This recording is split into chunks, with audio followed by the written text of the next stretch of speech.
you feeling stuck, lost, tired, or uninspired? We've all been there, including myself. I'm Coach Des, mindset motivator and lifestyle entrepreneur. I'm here to tell you that the best, unapologetic, and limitless version of yourself is yet to come. The Born Unbreakable podcast is here to inspire just that. With motivating guests from all different walks of life and around the world, their stories will empower you to unlock abundance and your unbreakable spirit. Do you need accountability? Reach out to me for a free consultation of how I can support you in reaching your maximum potential. This episode is brought to you by Sherpa Way Marketing. Are you a business looking to gain greater visibility online through search engine optimized content? Maybe you need effective ad campaigns to kickstart or bolster traffic to your website. Sherpa Way Marketing has seasoned experts that are bilingual in English and Spanish. Let them take the guesswork away and enhance your brand positioning with their comprehensive marketing services. Go to sherpawaymarketing.com. That's SHERPAWAY marketing.com to schedule your free 45-minute consultation today. Welcome to the Born Unbreakable podcast. I'm your host, Coach Des, and I've been looking forward to this interview for quite some time. I met Miss Meliah Jefferson over the internet, and we've had some back and forth, and I am blown away by her story, first and foremost, which we're going to hear today, and just her energy and her alignment with everything that this podcast stands for. And every time I come across something that feels so aligned, it feels right. There's just no questions about it. So without further ado, I want to introduce Meliah and have her tell her story. And I was sitting here kind of preparing, going, oh my gosh, I could talk about you for so long because you've accomplished so much. And I'm like, I hope that I do this justice. I don't really get nervous introducing people. And I was like, oh my gosh, she's so accomplished. I don't want to, not highlight all the right things. So I'm gonna do my best. And if I leave anything important out, make sure to, fill in those gaps for me. But really excited is that Meliah's an attorney. And I've been just always enamored because I'm a political science major, and I had so many friends that became attorneys, and I became a consultant. So I have admiration. So Meliah she's a top level attorney. She's an award-winning cause advocate. She's a motivational speaker, and she's a heart attack survivor. So she's going to talk about that today. She's on a mission to use her own story of resilience as a platform for empowering people around the world to build the lives that they dream of, regardless of the cards that they're dealt. And boy, are we all not dealt the greatest cards sometimes. And her story has been featured in Women's Day, Ebony, USA Today, and her work as an attorney has been recognized by Super Lawyers Magazine and U.S. News and World Report's Best Lawyers of America. Her goal is to inspire individuals and businesses around the world to reevaluate their priorities, to eliminate the things that are no longer serving them. Preach, girl, and to shift their mindsets to ones of confidence and resilience. That is like a mic drop right there, and we've barely even gotten started. So I'm like in awe. I couldn't have. I really appreciate that stellar introduction. I don't think that you missed anything. If anything, you might have oversold me a little bit. But I am working on embracing the opportunities that I've had, and really like just embracing my own greatness and being okay with that. We have lots of people have problems with that, and that's one of my struggles as well. Imposter syndrome. Yeah. And it's interesting too, because even as long as you've been an attorney, and as long as I've, been a consultant, it's been almost 2 decades. You still have those moments You where definitely you're do. like, I don't know what I don't know, and what am I doing? So, I think sometimes we go through that cycle because there's just always new things that come up in our own fields of expertise. And it's that humility Mm-hmm. that we have to embrace the process. But there's also that confidence to know, I got this. I know what Yes, I'm doing. I am intelligent. I am and I know how to seek the answers and find the resources and make the connections to do the things that I need to do. And I think that we just have to be reminded, and being in community like this is a good reminder when we have those moments of, you know, maybe second guessing ourselves. absolutely, you absolutely. know but I would love to start with your story because it's so powerful. And when I learned that you had a heart attack at 32, 32.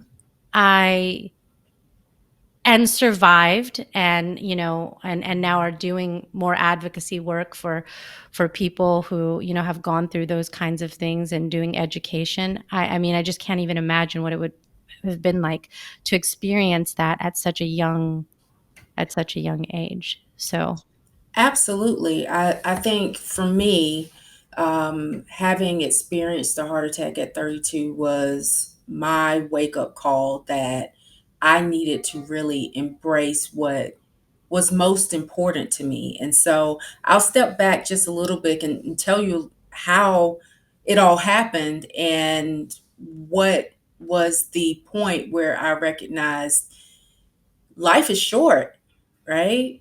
And sometimes we don't know how short it is. We don't know how long we're going to be on this earth to make impact. And so you should make the most of every single moment that you have. And so when I was 32, just a year out from having my daughter, um, I think that I thought that I was worn down from being a new mother, a working mother, being in that category of people who are both parents and managing their elderly parents' care, that kind of middle generation, and burning the candles at both ends. I thought that's what was happening with me.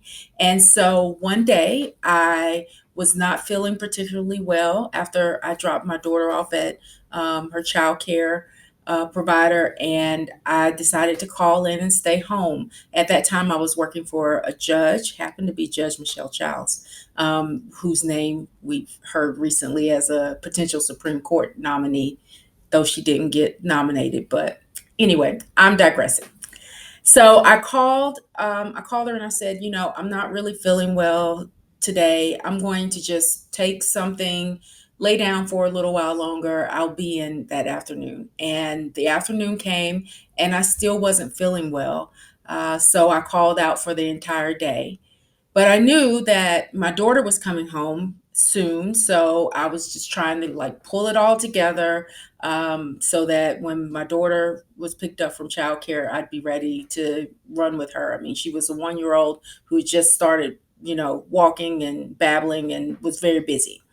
So I got up and took a shower, and when I got out of the shower, I felt this enormous um, weight of not necessarily pressure, but exhaustion. Exhaustion like I had never felt before. And I felt weak and I was having these cold sweats. And although my bathroom is in my main bedroom, I felt like I almost wasn't going to make it to my bed. And so fortunately, my husband was working from home at that time, and I was so weak that I could not even call out to him for help. I called him on the phone and I said, "Hey, something's wrong. I don't know what's wrong, but I think, I might need to go to the hospital." So he came upstairs and he helped me get dressed, and I went to the hospital, and they told me I had pneumonia and they discharged me. wow. And, you know, I went home, followed up with my primary care physician. And as soon as she kind of looked at what I described as my symptoms, she said, I think I need to order some blood work for you. And I have a family history of heart disease and different issues in my family. And so she wanted to get a better picture of what was going on. As soon as that blood work came in, she called me and said, you need to go to a cardiologist today. Um, and I went, and within a couple of days, they had diagnosed that what we thought, or at least what the emergency room discharged me as having pneumonia, was actually a widowmaker heart attack. I had a complete blockage of my main artery in my heart. And it was amazing that I was still walking around. Wow. They immediately took me to the hospital. I did a cath. They unblocked the blockage and stented my heart. But it was a long road for recovery from there for me. My heart function was so low that they would not let me leave the hospital without a defibrillator. Like, I wore a defibrillator vest, called a life vest, for 9 months after I initially had my heart attack, because my doctors were telling me, if this happens again, you're not going to make it to the hospital. That, like, EMS is not going to get to you in time. You're going to die. So, you know, I spent more than 9 months always kind of scared to sleep, scared that at any time my heart was going to stop and I was going to get shocked by this machine, scared that I wasn't going to be there for my daughter. And that brought up a lot of emotions and feelings, because I actually lost my own mother when I was a little bit less than a year old in a car accident. And so my mother and my paternal grandmother both died in a catastrophic accident in which I survived. And so I have looked at both of those experiences as almost a divine sign that I am supposed to be here and I am supposed to be making a difference. And when I left the hospital and kind of got through the 9 months of rehab from my heart attack, I really had to take stock of what was happening in my life. Was I prioritizing the things that really mattered to me? And was I prioritizing myself? And unfortunately, that answer initially was no. And I had to change that.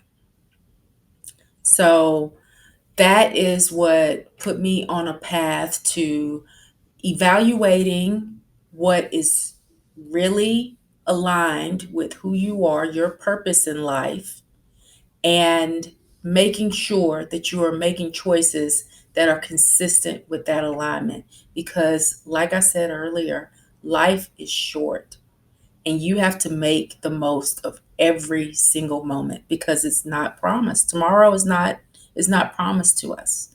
Yeah, So and I that's kind of the beginning of my story, and where yeah. um, I decided that I wanted to help other people harness that before a catastrophic event happened in their Mhm. life. Yeah, the first words that came to my mind listening to your story was wake up call. It's like a wake up call. I mean, that's not the kind of wake up call you want to get, but sometimes it's what happens that forces you to think differently. And sometimes it shouldn't take those monumental events for us to do that. But human nature has us wired to go on autopilot so easily. So it's we get distracted easily, we get into a routine, and Mhm. even when our gut instincts tell us that there's areas of our lives that we need to re-examine, we just keep plowing through. We don't have time, we're busy, and then it's not until you're in the hospital having to wear a vest for 9 months that you're like, "Well, I need to not be too busy, Absolutely. or else I'm Because not gonna be here." exactly. And for me, as a mother, there are two really important priorities for me: my daughter, and making sure that I am here for my daughter. And it was a hard thing for me to accept that in order for me to be true to those priorities meant I had to put myself first. It's kind of like when you're in the airplane and they're giving you the instructions about what to do, and they always say, put your mask on first before you help anybody else. Mhm. I think in life that's absolutely true, because if I am not taking care of me and doing the things that help me thrive, then how could I possibly pour into her? Yeah. I can't. You you won't be at your best. Not my best, right. Mhm. Yeah. So you go through this experience, and Mhm, that's a long experience and a shocking one, because you go from pneumonia, which is just that's not fun either, to this widowmaker heart attack, and then the anxiety about your heart going forward. mhm. What's the management like now of your heart? Is there anything that you've had to do differently to gain your confidence in that area in terms of your care with the team of doctors and things that you work with? So I think the key word that you used there was team. So, um, the main thing that I do to manage my heart condition right now is realize that I don't have to do things all by myself. And I think that this kind of concept that is perpetuating that you have to thrive or be successful in a silo is just false. I mean, I strongly believe that we all need support, and this concept of being having a community around you to make sure that you have the things that you need and that you are at your best are critically important to optimizing your potential. Mhm. And for me, I have a team of doctors. I regularly go to see them to make sure that I am monitoring my health as best I can, from the standpoint of making sure my doctors know what's going on. One thing that's a continued struggle for me, right, is making sure that I am eating and exercising right. And that's where my tribe comes in to hold me accountable and say, Meliah, these are the things that you need to do. You said that you wanted to be here to be supportive for your daughter to see her grow up. If that's really true, then you need to eat healthily. You need to exercise. It's a place where I struggle, but where my tribe comes in, and I think finally it is that tribe that has helped me maintain good health, help me maintain perspective. And your tribe can be made up of all different types of people. So for some people, it's a family unit. For some people, it is a circle of friends.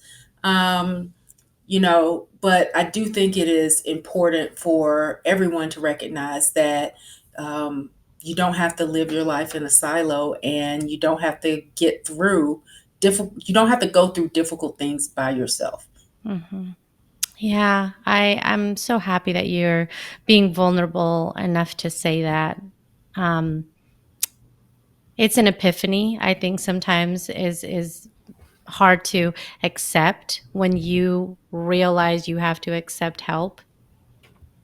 And there's resistance to that when you are a person who is independent and ambitious and solution oriented and capable, because there's initially sometimes the thought of, well, if I ask for help or need it, does that mean I'm not capable? But I've accomplished so many things with my own capabilities, and Exactly. so, I think it's getting outside of that and saying, you are capable, but part of that capability is your capacity to love and strengthen yourself through the connection, the support, the guidance, the mentorship, the advisement of others around you who can lift you up in different ways. You've got it Absolutely. on the health side of it. You have health professionals, but then a lot of it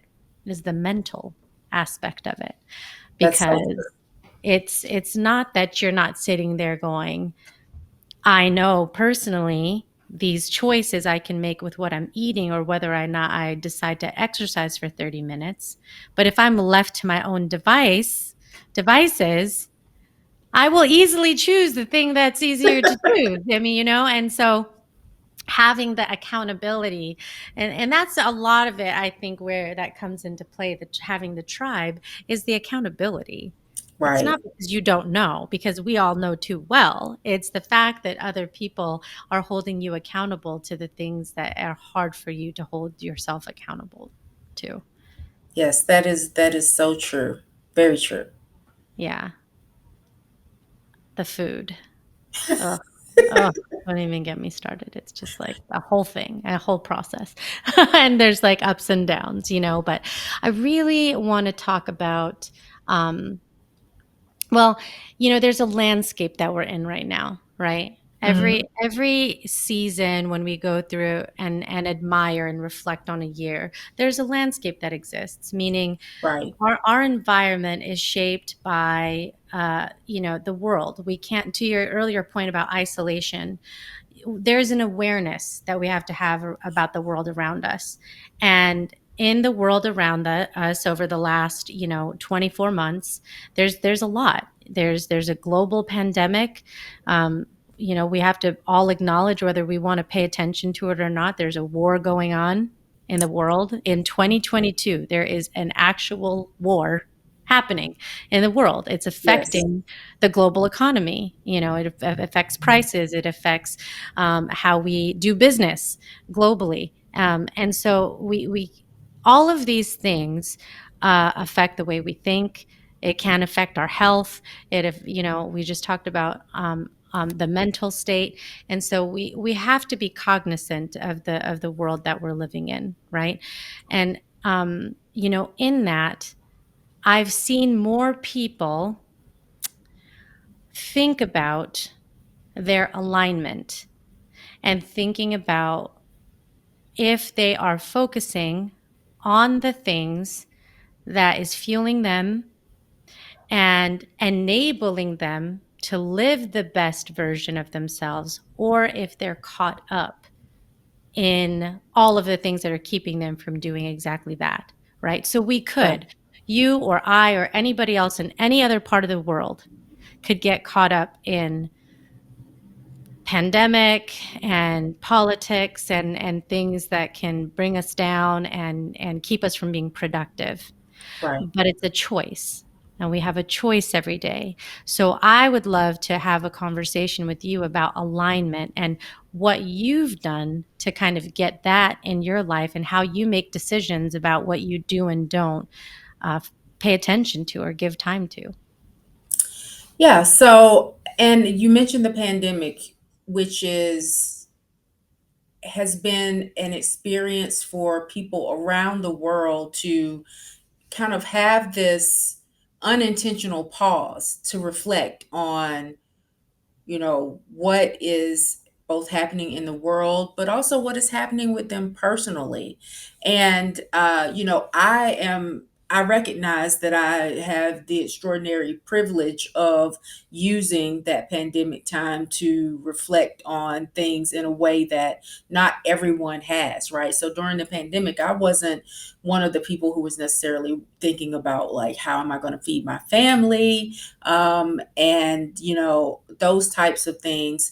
um, and so I acknowledge and recognize that for me that experience was one of privilege. But I think we all, regardless of where we are in our lives and what fortunes or misfortunes that we are having, um, we all kind of try, or at least need to take some time to take stock of what's most important. And for me, the very first thing I do is really identify who the real stakeholders of my life are. Like, what is most important to me? Who is most important to me? And everything that does not advance the interests of those stakeholders needs to take a back seat, right? And earlier I talked about some of the most important stakeholders for me, primarily my daughter and myself, my family. You know, I had to recognize that I was put at certain times, and particularly when I experienced my heart attack, I was putting my career ahead of the things that I claimed to be most important to me. And um, while it is important, I think for someone who has kind of this independent mindset, and I've always wanted to be a lawyer, my career was important, but it was not at the end of the day what makes me me. And so, once you identify the things that are most important to you, all the rest of your decisions, I strongly believe, must be based on advancing the interests of those things and people who are most important to you. And getting that clarity is really hard, particularly when you're used to doing the same thing, when you've been in a circumstance, or a situation or a job, or a relationship, anything for a certain period of time. There is this level of uh, complacency where you feel like if it's not broken, you know, don't fix it. But if you're not happy and it's not advancing the things that are most important to you, then it actually is broken. Mm-hmm. And you do need to fix it. And that's okay. It's okay to pivot. And it doesn't make you a failure. It doesn't make you, incapable or less than. Um, you may have been with the same company for 20 years and have exhausted your opportunity for growth there. And by growth, I mean not just your opportunity to advance to the next level of management, but like your opportunity for professional and personal growth. Mm-hmm. And if that's the case, then think about whether or not you need to leave. And I'm not encouraging everybody to, like, quit their jobs in mass, although the pandemic sort of did Yeah. that for a lot Yeah. of people. But, I do want you to not be afraid to try something new. Yeah. And maybe that is a great place to start because change is difficult, right? It is. However, I will say that, growth isn't found in your comfort zone. So there's that, right? So it's Right, definitely. we were putting those two realities together where it's comfortable not to change. Very Because true. right here, I could just wake up, do what I've always done. I know it. I don't really have to think twice about it. This is what I eat for breakfast. This is, what my routine looks like. This is what I do in my free time. And you just kind of go about things. But when you take a step back and really think about if you are where you want to be and the people that are around you are continuing to help you expand your perspective and grow, and when you kind of go through all of that, your colleagues, your friendships, your intimate relationships, um, you'll find some information. It's like data collection, right? You're doing an Absolutely. Yeah. inventory on things, and when we do data collection, that's where we can find some opportunities opportunities that help us to recognize where we may need to spend some additional time and where we may not need to spend as much time as we have been because it's not necessarily serving us. So I think that introspection is a place that we can easily run from, and we have to make a decision to run toward, because it's where you find the most gold. I could not. I You said that perfectly.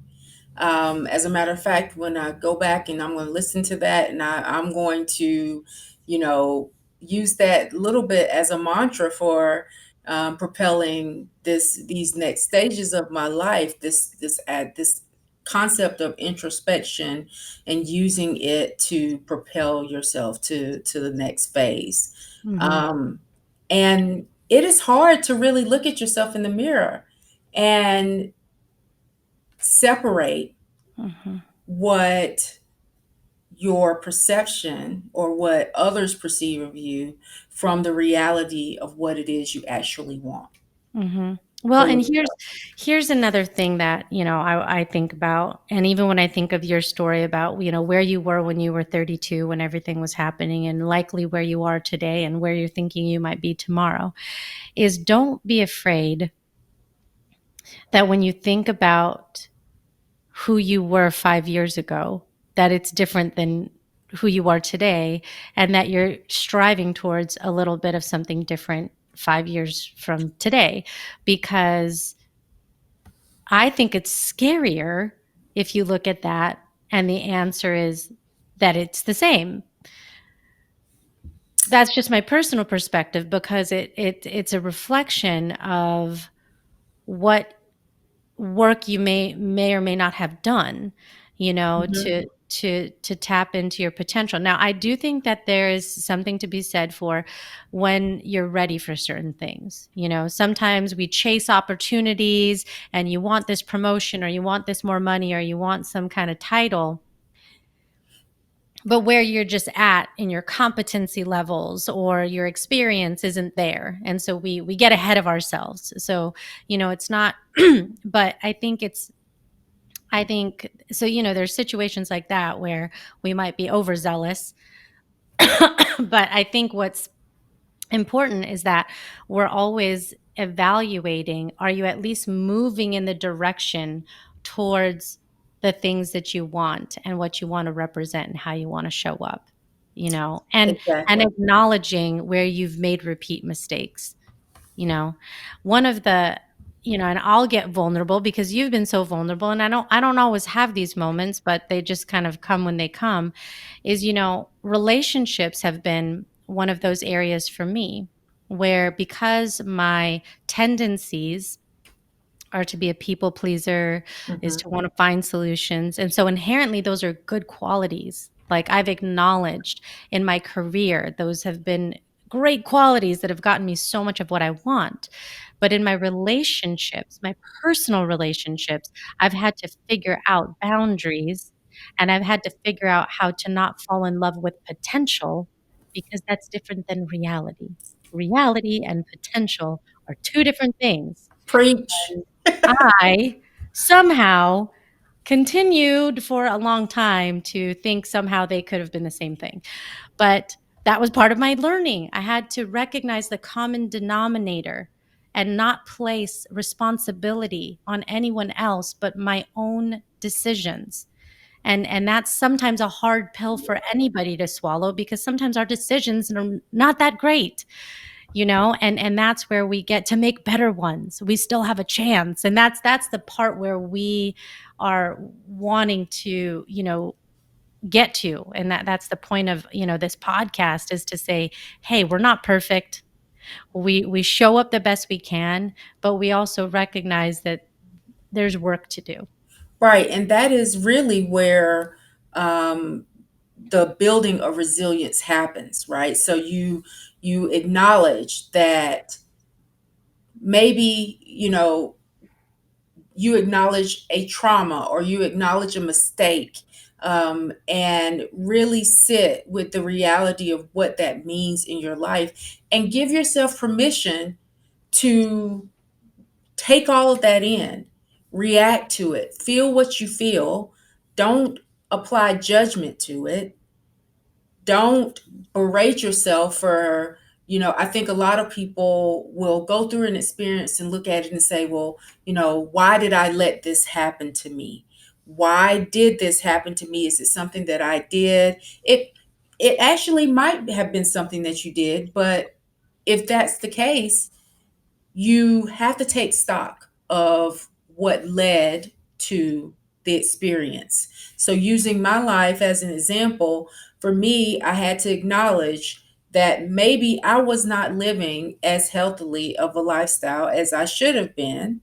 And that led to me having a heart attack, burning the candles at both ends, high stress environment. I'm already in a high stress profession, but I probably put more pressure on myself than I needed to, because there's kind of, this perception that I want to be perceived as someone who can do it all, someone who can do it all by myself.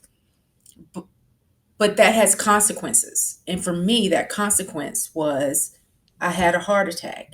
And it took a while for me to sift through all of those things that contributed to my health situation. And then I was able to take it for what it was, take a deep breath, accept it for what it was, but move on in understanding that did not have to be my tomorrow. So I think once you acknowledge the trauma, the experience, the hard thing that you went through, you have to then figure out how you're going to adapt. You have to think about, what am I going to do differently? What have I learned from this experience that I'm going to take forward into my life, leaving the old baggage behind, but taking the knowledge with you of that experience so that you don't repeat it. And you have to learn, I think, how you can put systems in place, whether that's a support system, whether that is changing your own behavior, so that you don't end up repeating that experience. That Now, is so true. I don't know that you can isolate yourself or insulate yourself from um, events reoccurring, but you can definitely make sure that you're better prepared to address it next time Mhm. it happens. With your Right. mind, right? This is a magnificent, I'm pointing to my mind for people that are not watching this on YouTube. Um, it's this amazing tool of resilience that can adapt. And that's, the whole beautiful thing that you just said right there, in saying, because this is something that anybody listening right now can relate to. You have experienced something that is a trauma, big or small, and it's a shock to the system. Mhm. It's like if you were to jump in cold water right now, that like initial shock would put stop you in your tracks. And that's what happens when something like a heart attack, a relationship ending, a job change, a baby being born, these Mhm. are all wake up, signals of, oh, something's changing, and it's kind of uncomfortable, and I need to reposition how I'm dealing with this. What happens is that there's an initial emotion, and we're in a heightened state of emotion when something happens. And that's where doubt comes in. That's where fear comes in. That's where questions come in. And what I've realized through stories like yours, working through my own journey, is that you have the feelings, like you said, don't avoid them, accept them, embrace them, feel them, but then you get past the emotion and you get to this place of logic. Now, it takes Right. some of us longer to get there, but the point is that somewhere along the way, you get to a point of logic after the emotional buildup. And that's when you can start asking the questions. It's like, okay, I get this. This has happened. It is real. What do I want to do from here? What do I want life to look like tomorrow? 6 months from now, a year from now? And then you can start answering those questions, and it might take a little bit each day for you to figure out the full, scope of what that answer is, but it's in the logic, that you're going to start to examine the future. And but that's why it's not easy, because when you mix emotions in there, Mm-hmm. right, it's, you don't just kind of have this epiphany and everything is just okay and you start living a new life tomorrow. Like, it doesn't work that way. That is so true. And, we are constantly being fed these kind of images that something bad happens and I just, will it to be better and it will be better tomorrow, right? Mm-hmm. And we miss all of the work that went into moving to the better place. A lot of times we see people going through a hard situation, and then the next time we hear from them, they're on the other side of it. But what Mm-hmm. we don't see is what has happened in the middle, which is a lot of hard work Mm-hmm. in processing, and figuring out how to get to that next stage. And for people, I think for the people who exhibit the most resilience, um, I think those are the people who are able to, once they've acknowledged what's happened, and determine how to adapt, they are the ones who advance through it, right? Mm-hmm. That's right. Um, and so it's one thing to acknowledge what happened and recognize what happened, to do this kind of self evaluation or introspection on how you can improve your situation. But you have to choose, you have to want to move forward, or you never will.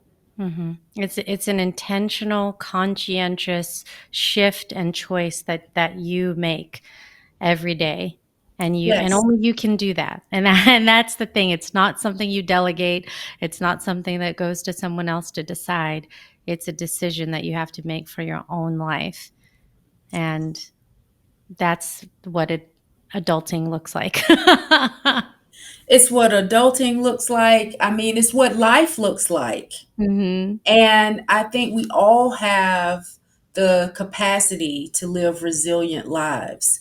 Mhm. And a lot of that comes down to whether or not you are choosing that for yourself. Mhm.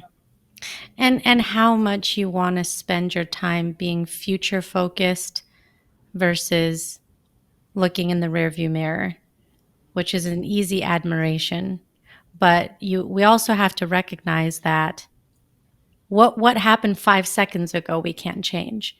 So certainly something that happened yesterday or a month ago is not going to change either. So we only have the ability to change now. What's Right. right here, right now. Those are the things that we can influence. And that's a mindset shift that is sometimes hard, because you spend so much time admiring this thing that's already occurred that you can't change, even if you went and diagnosed it, you know, 17 different ways, because it still happened the way that it did. But you can apply the knowledge, the information, and the learning that you have forward. And I sometimes think that is such an energy shift, that is the hardest thing for us to do, is to go this forward direction. And it is very, very difficult to keep yourself, on that forward trajectory. And a lot of times we feel like if there's anything that, makes us take a couple of steps back, we look at it, we're like, oh, we failed. I failed. I'm done. I'm not going to try again. Mhm. But moving your life forward, being resilient, is part of the ability to keep going, right? Mhm. Mhm. It's not always going to be easy, even if you have done the work to, evaluate what you would do differently. Maybe the circumstance occurs in a different way the next time, but hopefully, those lessons that you learned, even though you've kind of taken a step back because you're like, oh, I thought this was never going to happen to me again, and it did, the part of you that is truly resilient will get up and move forward again. Mm-hmm. Yeah.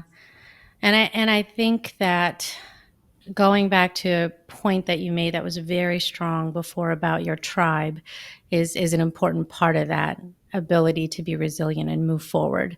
That's where you have to admit that you can't do this alone. That's where you have to sometimes make a phone call. And I mean, I'm thinking about this as an action that all of us can take, is to think about how we connect with people. Like, how Mhm. do we actually do that? Because there is this, I don't even know what it's called. I was about to call it a disease because sometimes I think it's a disease, which is paying attention to this highlight reel on social media as a barometer or as a gauge for success, right? Because you see, like, for example, I'm just going to pick something that might be easy, of like, oh my gosh, this person, like they've lost 30 pounds, and like, how are they doing that so easily? And I'm over here trying to lose like 3 pounds, or Right. whatever that thing is that's just, going to make your life more difficult by paying attention to this highlight reel. But to your point, what's more important is, what is that person doing behind the scenes that got them to that point? Because again, we're only seeing the miracles and all these great things, but not the hard work, and this is what it's taking, and eating, and all this stuff. If you picked up the phone, like, Mhm. fancy that, and had a Yes. conversation with the person to understand and learn and connect and engage, you will get more insightful information and learn about great things that people are doing that you could get inspired by, than just being a passive observer of all these other things and accomplishments that are happening, instead of being an active, engaged human being. Sometimes I think that's dissipating, this It this is. level of engagement that we can have to just connect and pick up the phone for 15 minutes, than to, like, have you checked your screen time, people? Like, have you looked at it? Like, for those 7 hours it's telling you you're doing that, you could have like called 4 people probably. You know what I mean? Yeah. I think it is. We live right now in a world where everybody is presenting perfection. And that's just not reality. Perfection is not reality. We're all imperfect. And that is not to say that there's something bad about wanting to present the best, version of yourself, whatever that might be. I think Mhm. we all want to present well to the world, um, but not forgetting that before that perfect picture that was posted on social media happened, there was a whole lot that went into that perfect picture, right? There Mhm. was makeup, there was, Filters. filters, there was editing, all kinds of things that went into making that image look perfect. And so instead of looking at that perfect image and thinking, I can never achieve that, I want people to start thinking more about what it took to make that perfect image. Your success may not look like someone else's success. Your journey may not look like someone else's journey. You need to evaluate what is important to you personally, and not necessarily what is important for your friends, your world, whoever you think, you're supposed to impress. Because at the end of the day, you have to live with your own decisions, right? You have to Mhm. live with the life that you have created for yourself. And that life is not, it may not be what you present on social media, right? Mhm. Maybe it is, maybe it's not, but what really matters is all the things that happened in the background to make that image occur. So Mhm. for me personally, people see me, they say, oh well, she's a really successful attorney, she is an accomplished speaker. But what they don't see is, or don't think about, it took years for me to really hone my craft as an attorney, right? I didn't walk out of law school with accolades as an attorney. I built those over time doing the work. And I don't just walk up on stage and give a speech. I There's a lot of preparation that goes into a speech that I give to a conference or an audience. Um, and I think that we're so kind of caught up in like quick fixes and wanting everything now that we're not willing to do the work. But I promise you, the work is worth it. Mhm. And working through all of the obstacles or adversities that you may face in getting to the point that you want to be at in your life, in getting to the decision that you need to make in your life, all of those are helping you kind of have a repository of knowledge or a library of knowledge and tools that you can use as you continue to advance in your life. I think you're never that adage that, either you succeed or you learn. And I think that's true. You don't look at things that happen to you as failures. Look at them as learning opportunities. Um, and then you'll be able to come out of the other side a better informed person. I would say a happier person. Mhm. I agree. Um, I totally agree with that. And I have to ask, what's next for Meliah? Now, this is where you are now. We know what you've been through. What's ahead? What are you looking forward to? so I am looking forward to, I'm really looking forward to making my life um, something where I have more space and time to enjoy my daughter, and also where I get to have interactions with other people to help them fulfill what their life's purpose is. Mhm. So, I'm working on a couple of different things. I just launched my website, which is meliahbowersjefferson.com. So please go check it out. And I am hoping that I will be able to share my story with other people, and help them to figure out the roadmap to moving through the things that are keeping them stifled from being their best self. Mhm. That's beautiful. Being able to pour into others is the ultimate gift. There's so much that comes with that experience, and I love that that is a part of the chapter that you're moving into. I want to ask you some questions that help us get to know you a little bit better. Okay. And so, my first question for you is, what makes you unbreakable? My faith. My faith makes me unbreakable. Depending on your audience, it could be popular or unpopular to talk about religion, but I would not be where I am without my spirituality and my faith. And that doesn't necessarily mean a particular religion. Mhm. I think that being in touch with um, your inner spirit, your, um, you know, I personally believe in God, and I do believe that there's divine intervention into why I'm here.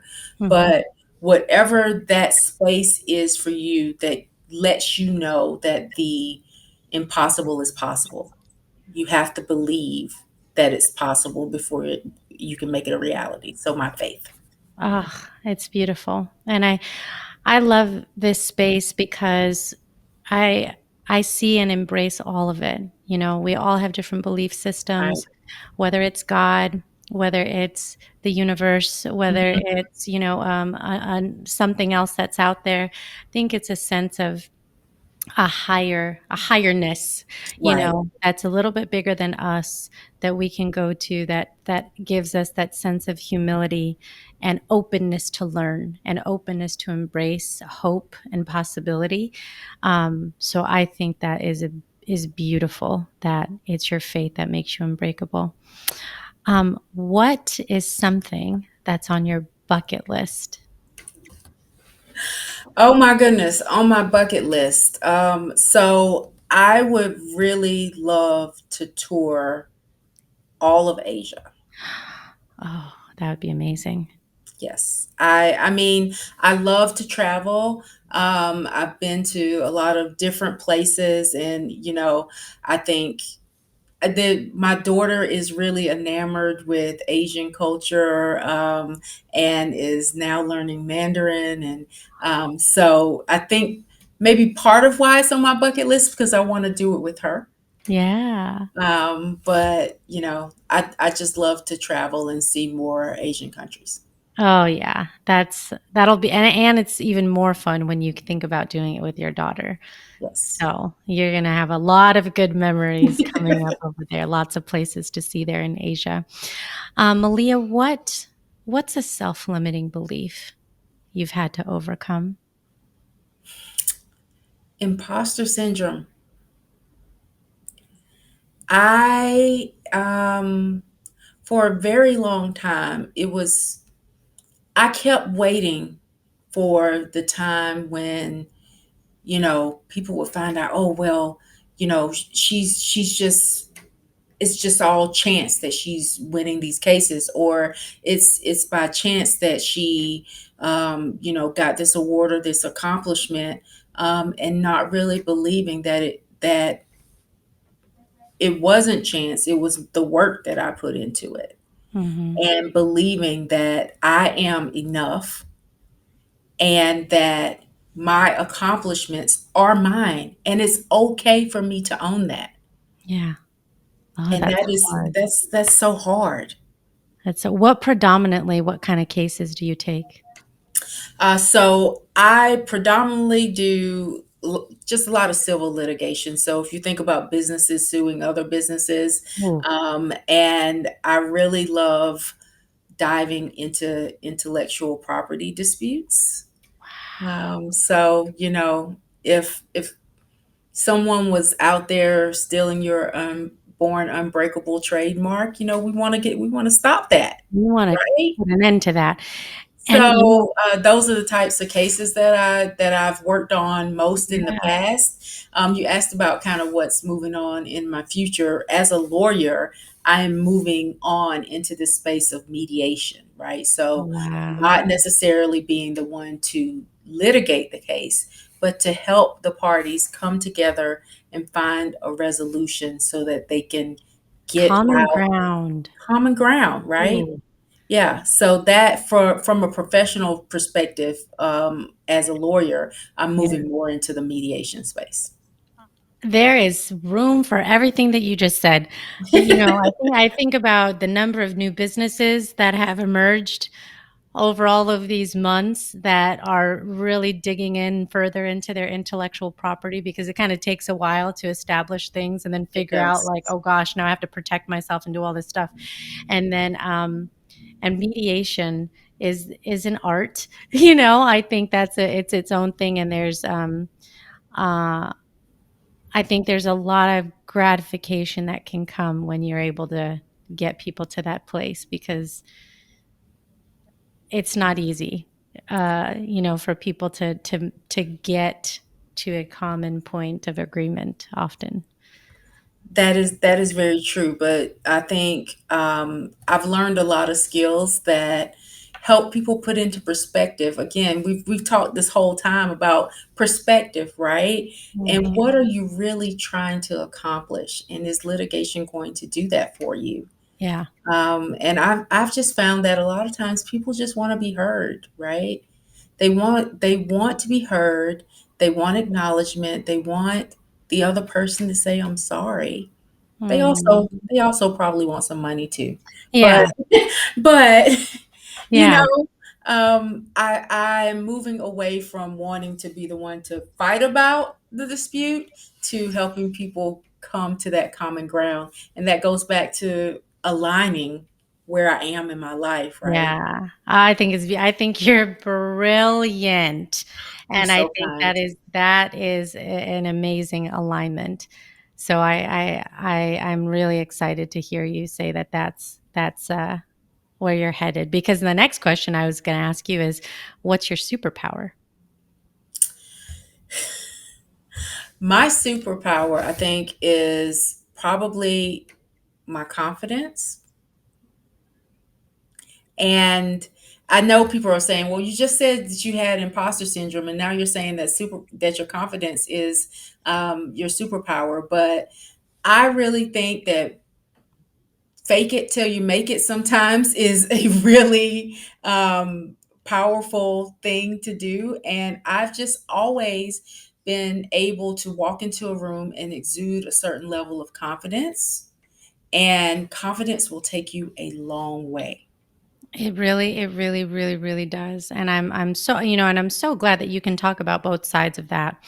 To talk about imposter syndrome and confidence, because one of the things, the longer I am in business and go into different situations, that you have no idea. That's the thing, is like, you don't know what you're walking into, because you can't control other people. You can't control their reactions. You could control what you say, what you do, is that you start learning how to improvise more and not Mhm. overthinking.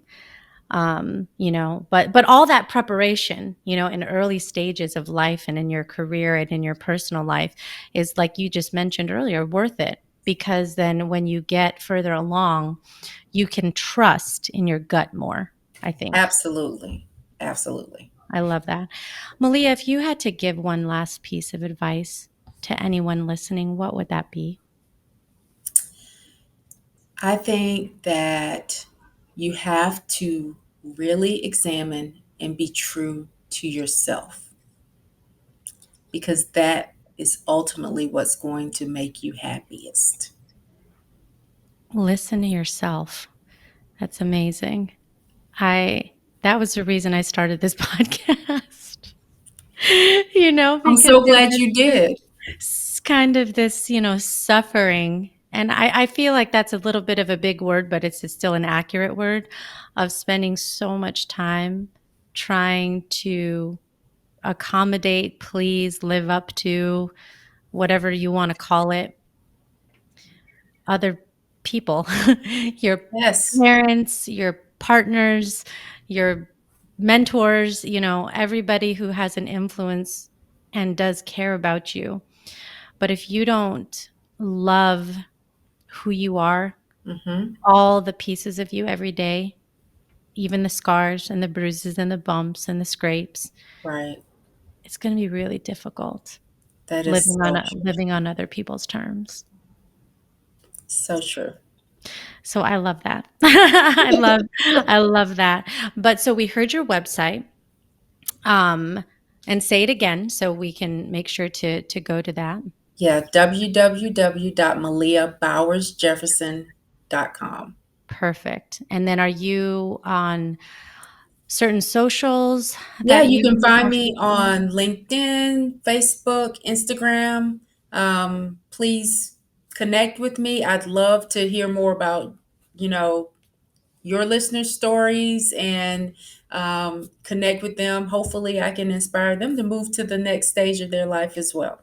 Oh, this is amazing. I'm so grateful for you sharing your story and being vulnerable, talking about your experiences and the journey and where you are today. It means a lot for you to take time out of your busy schedule to join me in this conversation today. So thank you. Thank you so much for having me. Meliah Jefferson's story of resilience is nothing short of fantastic. To be able to go through and really dig deep following an experience like a heart attack at such a young age is amazing. She is a person of such depth. She emanates this sense of joy and deep love for her daughter and of life and of learning and of growth. That's just such a positive energy. Meeting with her and engaging her, such good vibes. And my encouragement, coming out of this discussion today is really to take stock. We spent some time talking about that in the episode, but that would be my biggest takeaway for anybody who's listening, is to take a purposeful pause and just take a moment. Think about where you are in your life right now. Think about where you want to be in your life 6 months from now. Are the relationships that you have thriving? Are they serving you? Is the job, the career, the business that you engage in fulfilling you, helping you to grow, not just monetarily, but as a human being in this world? Is what you do in your spare time when you're not working helping you to grow spiritually, physically, mentally, socially? Take stock of those things. Go a step further and write it down, whether it's in a note on your phone, whether it's a couple of minutes journaling, maybe it's even talking about it, to have some time to reflect with somebody, and you can work on this together. Life is a process. We're meant to grow and we're meant to change despite the discomfort that we might feel. If we want to truly grow, this process of introspection and reflection is a requirement. It's not even optional. I'm not going to even act like this is an optional thing for you to do. It's required for us to ask these questions if we expect that during this short lifetime that we have on this planet, that we're going to do the things we want, we're going to be the person that we want. We have to be intentional every single day. So take some time and think about that. I appreciate you being here.